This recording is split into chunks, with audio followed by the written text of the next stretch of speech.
God's vision channel చూస్తున్న ప్రతి ఒక్క విశ్వాసులకు మరి దేవుని నామమున ప్రభు అయిన యేసుక్రీస్తు నామమున మీ అందరికీ వందనాలు.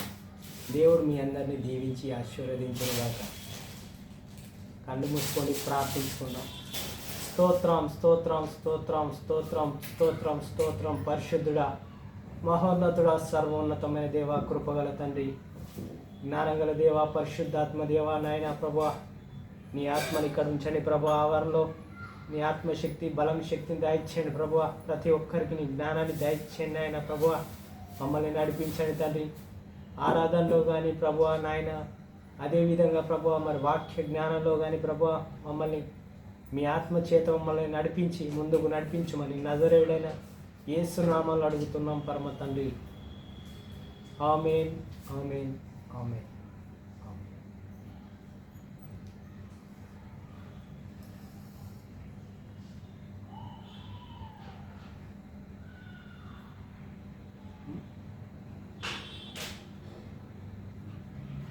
మహిమ ఘనతకు అర్హుడవు, నీవే నా దైవము. మహిమ ఘనతకు అర్హుడవు, నీవే నా దైవము. సృష్టికర్త ముక్తిదాత, సృష్టికర్త ముక్తిదాత, స్తుతులకు పాత్రుడా, ఆరాధన నీకే, ఆరాధన నీకే, ఆరాధన నీకే, ఆరాధన నీకే, ఆరాధన స్తుతి ఆరాధన, ఆరాధన నీకే, ఆరాధన స్తుతి ఆరాధన, ఆరాధన నీకే, ఆరాధన నీకే, ఆరాధన నీకే. మన్నాను కురిపించినావు, బండ నుండి నీళ్ళిచ్చినావు. మన్నాను కురిపించినావు, బండ నుండి నీళ్ళిచ్చినావు. యెహోవా ఈరే చూచుకొనుము, యెహోవా ఈరే చూచుకొనుము, సర్వము సమకూర్చుము. ఆరాధన నీకే,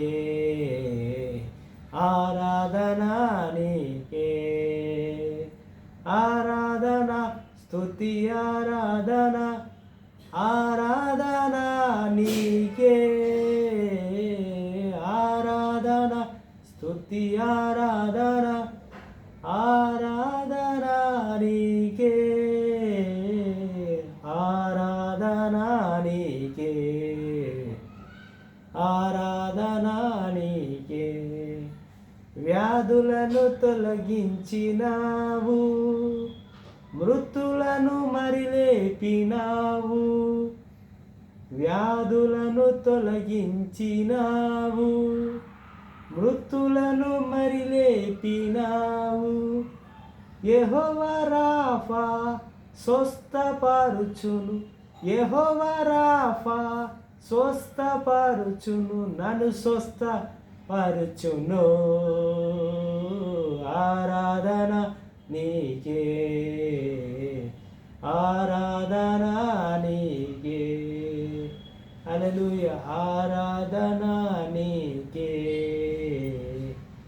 ఆరాధన నీకే. ఆమేన్.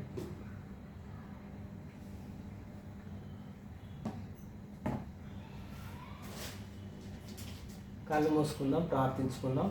స్తోత్రం స్తోత్రం నాయన, పరిశుద్ధాత్మ దేవ, మహోన్నతమైన దేవ, కృపగల తండ్రి, జ్ఞానంగల దేవ, మహా అతిశయ దేవ, ఎవరు సమీపించని దేవ, సర్వశక్తివంతుడైన దేవ, ప్రభువా తండ్రి యేసయ్య, ప్రభువా నీ కృపచేత ఇంకా మేము బ్రతుకున్నామంటే అంతా నీ కృపనే తండ్రి, నీ దయనే ప్రభువా, నీ రక్త త్యాగం ద్వారా ప్రభువా మేము ఇంకా సజీవులుగా ఉన్నందుకు నీకే వేల కోట్ల వందనాలు తండ్రి.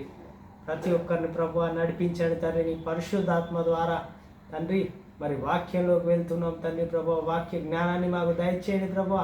వాక్యం ద్వారా మాకు మాట్లాడించండి ప్రభా. మాకు నేర్పించండి తండ్రి, మాకు బోధించండి తండ్రి. యేసు నామములో అడుగుతున్నాం పరమ తండ్రి.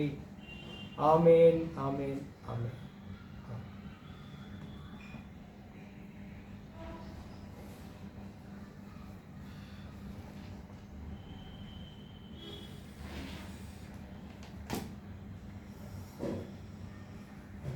కొన్ని విషయాలు చెప్పాలి.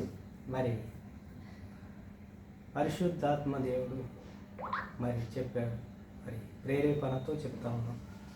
కొన్ని విషయాలు మన జీవితంలో జరిగేవి. మరి ఆదికాండం నుంచి చూసుకున్నా కానీ మనకు అవ్వని సాతాను మోసం చేశాడు. మరి ఆ పండు తినండి, ఆ పండు తినడం వల్ల మీరు జ్ఞానవంతులవుతారు.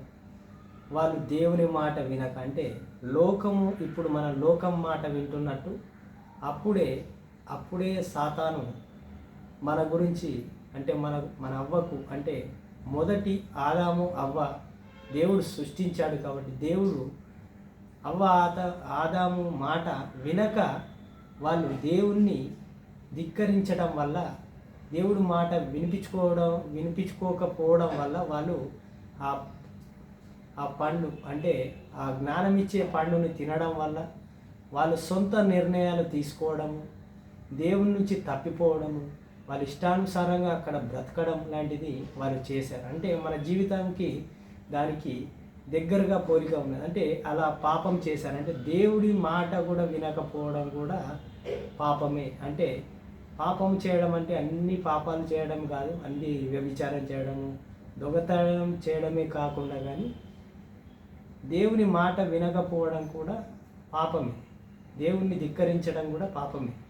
అంటే దేవుడు చెప్పిన వాక్యం ద్వారా మనం బ్రతకపోవడం వల్ల కూడా కొన్ని సమస్యలు మన జీవితంలో, మరి కొన్ని శిక్షలు కూడా రావచ్చు, కొన్ని రోగాలు రావచ్చు, కొన్ని మరణాలు రావచ్చు.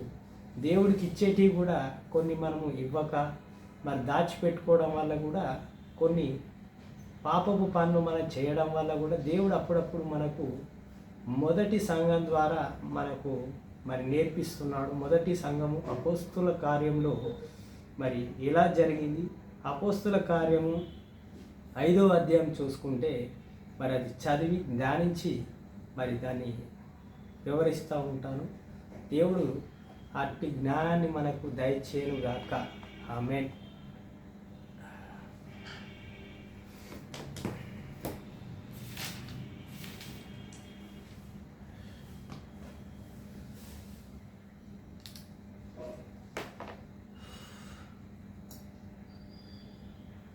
అనన్య అను ఒక మనుషుడు తన భార్య అయిన సఫేరాతో ఏకమై పొలమమ్మెను. భార్య ఎరుకనే వాడు దాని వేలల్లో కొంత దాచుకొని కొంత తెచ్చుకొనెను. తెచ్చి అపోస్తుల పాదముల యొద్ద పెట్టెను. అనన్య సఫీరా ఇద్దరు భార్యాభర్తలు, వాళ్ళిద్దరు ఏకమై మరి దేవునికి కానుక ఇద్దాము, మరి దేవుని దగ్గర మరి సంఘానికి ఇద్దాము, డబ్బులు ఇద్దామని వాళ్ళు పొలం అమ్మేశారు. పొలం అమ్మిన తర్వాత ఆ పొలంలో ఉన్నది ఎంత ఇవ్వాలో మరి వాళ్ళు ఆల్రెడీ ఒప్పుకున్నారు. వాళ్ళు చెప్పారు, మేము ఇదంతా ఇచ్చేస్తున్నామని చెప్పి అందులో సగము మరి దాచుకున్నారట. మరి ఏ విధంగా దాచుకున్నారు, దేవుడు దానికి ఏ రకంగా శిక్ష వేశాడు, మరి ఏ రకంగా మరి దేవుడు పేతురు ద్వారా ఎలా మాట్లాడించాడో మనం ముందుకు వెళ్తూ ఉంటే ఆ విషయాలు మనకు తెలుస్తూ ఉంటాయి. మరి దేవుణ్ణి ఎలా మోసం చేశారు, ఎలా మాట్లాడారు. భార్యాభర్తలు అనేవారు అన్నప్పుడు ఒక మాటనే ఉంటుంది, కానీ మరి అన్ని విషయాల్లో కూడా మీరు దేవుని విషయంలో మాత్రము ఇలాంటి పని అస్సలు చేయకండి. ఎందుకంటే అది కుటుంబం మీదకి కూడా శాపం వచ్చే అవకాశం ఉంటుంది. కాబట్టి భార్యాభర్తలు కూడా దేవుని విషయంలో చాలా జాగ్రత్తగా ఉండండి. ఏదన్నా మీరు మొక్కుబడులు చేసుకుంటే చేసేటట్టే మరి ఒప్పుకోండి, కానీ ఇలాంటి పనులు చేయొద్దు. అందుకని దేవుడు హెచ్చరిస్తున్నాడు. అంటే ఇది మన మంచి కోసమే నేను చెప్తున్నాను. దేవుడు వాక్యం ద్వారా మనకు నేర్పిస్తున్నాడు, లాజికల్గా కానీ మన పనులు కాకపోవడం కారణం కూడా కొన్ని విషయాలు ఇలాంటి అడ్డుపడుతూ ఉంటాయి. కాబట్టి మనము దేవుని గురించి, దేవుడితో మనము చాలా జాగ్రత్తగా ఉండాలి. మనుషుల్ని మోసం చేసినట్టు దేవుణ్ణి మోసం చేస్తే ఇలాంటి ప్రమాదాలు, ఇలాంటి మరణాలు వస్తాయి. అంటే దేవుడు ఏం చెప్తున్నాడంటే, దేవుడికి ఇచ్చేది మీరు ఇచ్చేయండి అని చెప్తా ఉన్నాడు. భార్య ఎరగగానే వాడు దానిలో వేలలో కొంత దాచుకొని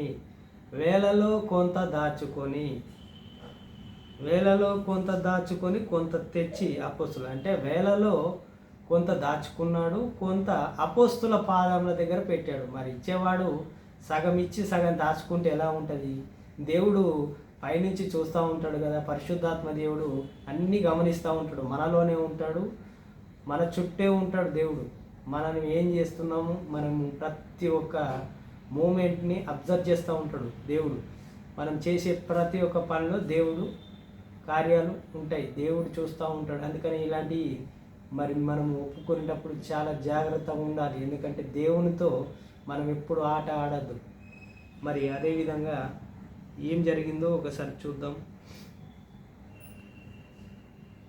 అప్పుడు పేతురు, అనన్య, నీ భూమి వేలల్లో కొంత దాచుకొని పరిశుద్ధాత్మను మోసపుచ్చుటకు సాతాను ఎందుకు నీ హృదయంలో నువ్వు ప్రేరేపించెను?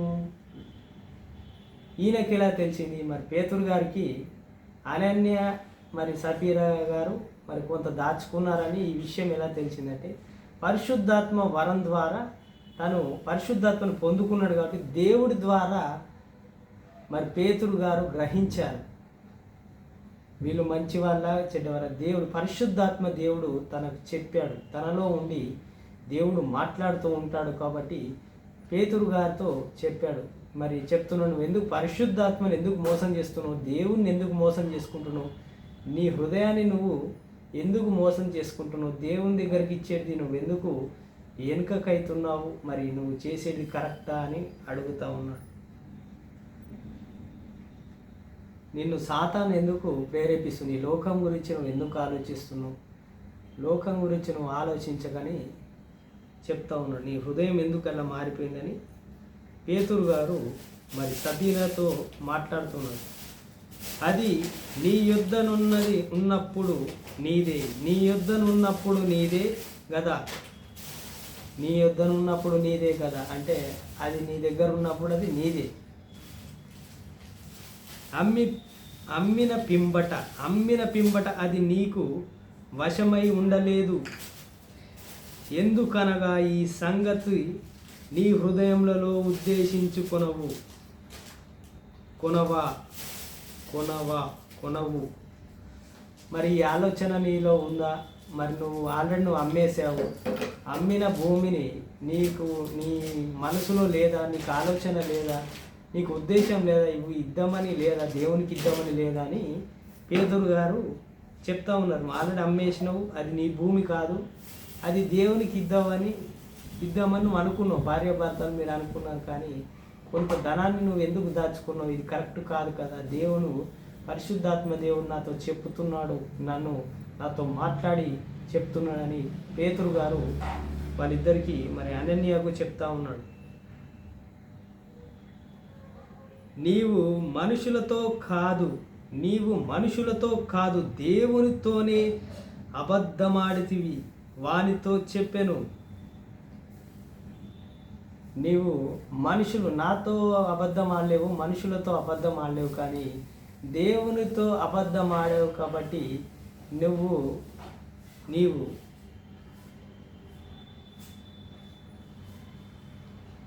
తర్వాత చూద్దాం, 5వ వచనాన్ని చూద్దాం. అనన్య ఈ మాటలు వినుచునే పడి ప్రాణమును విడవగా విన్నవారందరికీ మిగులు భయము కలిగెను. అనన్య ఈ మాట వినగానే దేవుడు తన ప్రాణాన్ని తీసేశాడు. దేవుడు ప్రాణాలు తీసేవాడు కాదు, కానీ ఇది మొదటి సంఘం కాబట్టి, ఇది సంఘంకి సంబంధించింది. భయం ఉండాలి కాబట్టి, భయభక్తులు ఉండాలి కాబట్టి, భక్తుల్లో కొంత భయము భక్తి ఉండాలి. మనం చేసింది తప్పు, మనం చేసిన శాపము మన మీదికి రాబోతుందని అక్కడున్న ప్రజలు, అంటే అక్కడున్న ఎవరైతే ఉన్నారో మిగిలిన వారందరికీ మిగులు భయం కలిగింది. అమ్మో, మా పరిస్థితి కూడా ఇదే కావచ్చు, మేము కూడా తప్పు చేస్తే మా పరిస్థితి కూడా ఇదే అని అక్కడ ఉన్నవారు భయపడుతున్నారు. వెంటనే ప్రాణం చనిపోయాడు అనన్య. ఆ మాట వినగానే అక్కడ ఉన్నవారు కూడా భయపడుతూ ఉన్నారు. అప్పుడు పడుచువారు లేచి వానిని బట్టలతో చుట్టుకొని మోసుకొని పోయి పాతిపెట్టి. ఇంకేమున్నది, పడుచువారంటే కుర్రవాళ్ళు, మంచి వయసులో ఉన్నవారు, అంటే యవనస్తులు ఎవరైతే ఉన్నారో వాళ్ళందరూ ఇక అనన్యని ఏం చేస్తారు, ఇక చనిపోయిన వారిని చుట్టేసి తీసుకెళ్ళి పాతి పెట్టేసారు. మరి తర్వాత ఏమైంది, ఇంచుమించు 3 గంటలు సేపటికి వాని భార్య జరిగినది ఎరగక లోపలికి వచ్చాను. వాని భార్యకి ఏం తెలియక లోపలికి మరి సంఘంలోకి వచ్చేసిందట, అక్కడికి పేతురు దగ్గరికి. అక్కడికి వచ్చినప్పుడు అప్పుడు పేతురు, మీరు మీ భూమిని ఇంతకు అమ్మితిరా నాతో చెప్పుమని ఆమెను అడిగాను. మీరు ఈ భూమిని ఇంతకే అమ్మారా అని ఆమెను అడిగిరట. ఆమెను పేతురు అడిగాడు. అందుకు ఆమె, అవును, ఇంతకే అమ్మామని చెప్పారు. అంటే అక్కడ డబ్బులు ఎంత ఇచ్చాడో అంతకే అమ్మావా అని అమ్మితే మేము అంతకే అమ్మాము పాస్టర్ గారు, అదే గురువు గారు అని చెప్తా ఉన్నది. అయ్యగారు మరి ఇంతకే అమ్మామని ఆమె చెప్పినప్పుడు అక్కడున్న ఆమెకు కూడా తెలియదు, తన భర్త చనిపోయాడని తెలియదు. మరి ఆమె కూడా అబద్ధం ఆడుతుంది. అందుకు పేతురు, ప్రభువు యొక్క ఆత్మను శోధించుటకు మీరెందుకు ఏకీభవించుతారు? మరి ప్రభువు యొక్క ఆత్మను శోధించడానికే, ప్రభువు యొక్క ఆత్మని మీరు దేవుణ్ణి బాధ పెట్టేందుకు, దేవుని ఆత్మని శోధించేందుకు మీరు ఎందుకు ఇలా తయారయ్యారు భార్యాభర్తలని పేతురు గారు చెప్తున్నారు.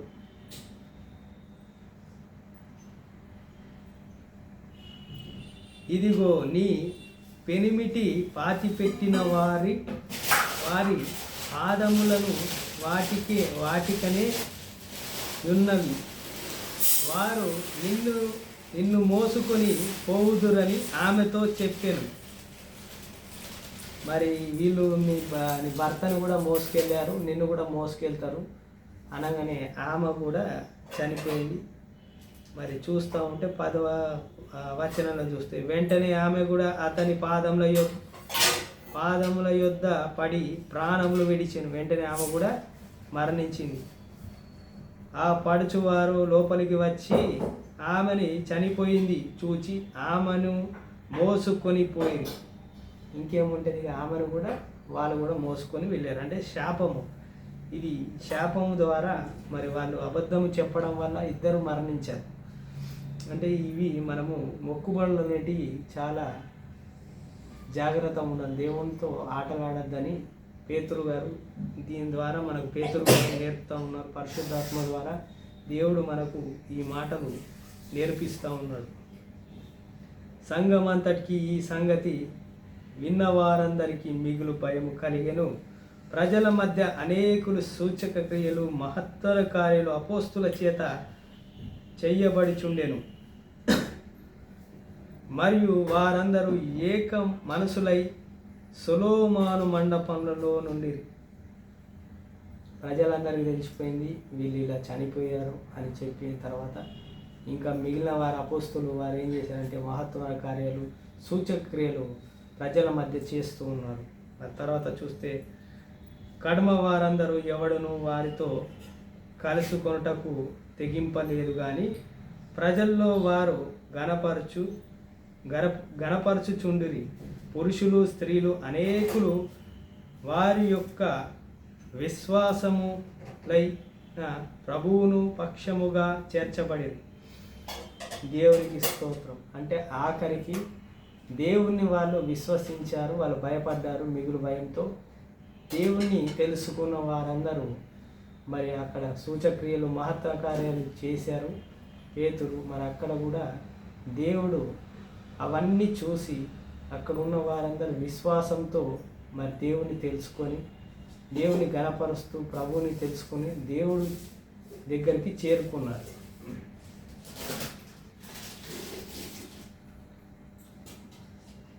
అందుచేత పేతురు వచ్చిచుండగా జనులు రోగులు వీధులలో చొచ్చి వారిలో ఎవని మీదైనను అతని నీడను పడవలెనని మంచము మీదను పరుపుల మీదను వారిని ఉంచిరి. మరియు యెరూషలేము చుట్టూనున్న పట్టణములను జనులు రోగులు అపవిత్ర ఆత్మను పట్టి పడిన వారందరిని మోసుకొని కూర్చుండి వచ్చిరి. వారందరూ స్వస్థత నొందిరి.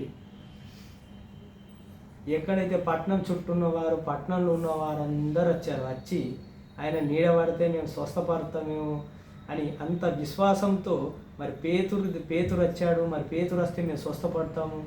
మరి యేసుక్రీస్తు నామంలో ఎంతోమంది స్వస్థపడ్డారు కదా, ఆయన నీడ పడితే చాలని చాలామంది వచ్చిన వారు, మరి దయ్యం వచ్చిన వారు, రోగాల మీద ఉన్నవారు, మంచంల మీద వేసుకొని పరుపుల మీద వేసుకొని వచ్చిన వారు ఉన్నారు. అపవిత్ర ఆత్మలు దయ్యాలు పట్టిన వారు కూడా ఉన్నారు.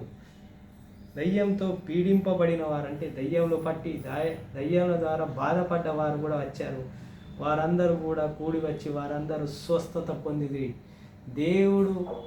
దేవుడికి హల్లెలూయా, హల్లెలూయా. దేవుడు చేసిన అద్భుతాలు, సూచక్రియలు ఇక్కడ చాలా గొప్ప విషయంగా మాట్లాడుతున్నాడు. దేవుడు అన్ని విషయాలు చేస్తున్నాడు. అంటే అద్భుతాలు చేస్తున్నాడు, సూచక్రియలు చేస్తున్నాడు. అంటే మనం కరెక్ట్ ఉంటే దేవుడు అన్ని విషయాల్లో చేస్తున్నాడు. అంటే కొత్త వాళ్ళకి చేస్తున్నాడు, పాత వాళ్ళకి చేస్తలేడు. అంటే పాత వాళ్ళు సరిగ్గా లేక దేవుడు చూస్తూ ఉంటాడు. మనం కొత్త వాళ్ళమా పాత వాళ్ళం కాదు, మనం సరిగ్గా ఉన్నామా లేదనేది దేవుడు ఇక్కడ చూస్తున్నాడు. ఈ అధ్యాయం ద్వారా మనము నేర్చుకోవాల్సింది ఏంటంటే దేవునితో సరిగ్గా ఉండాలి. మన పని మనం కరెక్ట్ చేయాలి. ఏ పనైనా దేవుడితో ఒప్పుకున్నప్పుడు కరెక్ట్ చేయాలి. దేవుడు ఇవన్నీ మనం అబ్జర్వ్ చేస్తూ ఉంటాడు. పరిశుద్ధాత్మ దేవుడు మనలోనే ఉంటాడు. కాబట్టి మన ఆత్మను శుద్ధి చేసుకుంటూ మన జ్ఞానాన్ని పెంచుకుంటూ ముందుకు వెళ్తూ ఉంటే దేవుడే మనల్ని నడిపిస్తాడు. మనం ఎవరి దగ్గరికి వెళ్ళాల్సిన అవసరం లేదు. ఎందుకంటే దేవుడు నీ చేతిలోనే ఉంది. కాబట్టి నువ్వు కరెక్ట్ దాన్ని మనం ఫాలో అయితే దేవుడు కూడా మనల్ని ఫాలో అవుతాడు. దేవుడు నడిపిస్తాడు. దేవుడు చేయబట్టి మనల్ని నడిపిస్తాడు. దేవుడు మీ అందరినీ దీవించి ఆశీర్వదించును గాక. ఆమేన్.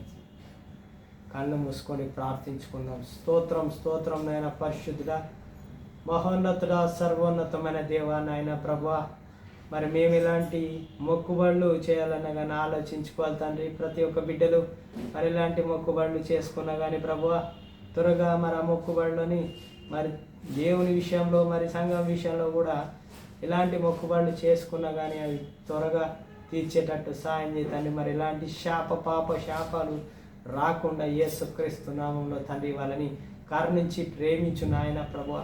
సాతాను క్రియలు, దురాత్మ శక్తులు, చేతబడి శక్తులు యేసుక్రీస్తు నామమున బంధించండి ప్రభువా. ప్రతి ఒక్క బిడ్డని ముట్టండి తండ్రి, స్వస్థపరచండి, బలపరచండి ప్రభువా. ఆరోగ్యంగా కానీ ఆర్థికంగా కానీ బలపరచండి. ఈ వీడియోలు మరి ఎవరైతే చూస్తున్నారో ప్రతి ఒక్క బిడ్డని ఆశీర్వదించి దీవించండి ప్రభువా. ప్రతి ఒక్క సమస్యని, వాళ్ళ ఇంట్లో ఉన్న సమస్యలని ప్రభువా, బయట ఉన్న సమస్యలని యేసు నామములో మరి అవన్నీ కొట్టివేయండి ప్రభువా. పాపశాపాల వాళ్ళ మీద ఉన్న కుటుంబాల మీద ఉన్న పాపశాపాలని యేసుక్రీస్తు నామములో కొట్టివేయని బడునుగాక. అదేవిధంగా ప్రభువా, ప్రతి ఒక్క పనులు తోడుగా నీడగా ఉండి ప్రతి ఒక్క బిడ్డని మరి ఆదుకోండి ప్రభువా. నాయన ప్రభువా, అన్ని పనులు తోడుగా ఉండి విజయవంతంగా మరి యేసుక్రీస్తు నామములో మరి జరుగునుగాక. యేసు నామములో అడుగుతున్నాం పరమ తండ్రి. ఆమేన్.